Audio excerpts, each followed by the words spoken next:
సరైన సమయంలో మనం ఆ తర్వాత ఎన్నెన్నో లాభం లేదు.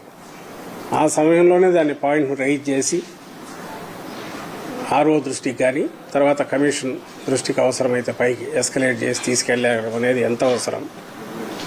దానికంటే ముఖ్యంగా ఈ కౌంటింగ్ ప్రక్రియలో కౌంటింగ్ ఏజెంట్లు అనే వాళ్లకు equal importance, almost equal importance ఉంది. ఎవరి బాధ్యత వాళ్ళు సక్రమంగా నిర్వర్తిస్తే ఫలితాలు అనేవి కరెక్ట్గా బయటకు వస్తాయి. ఇది దాని స్పిరిట్.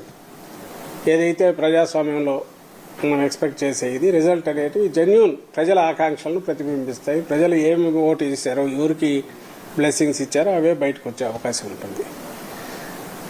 అయితే పోటీ ఇంత తీవ్ర స్థాయిలో ఉన్నప్పుడు, అందులోనూ మన రాష్ట్రంలో ఇప్పుడున్న పరిస్థితుల్లో ప్రత్యర్థులు ఏ రకమైన దీనికైనా పోయి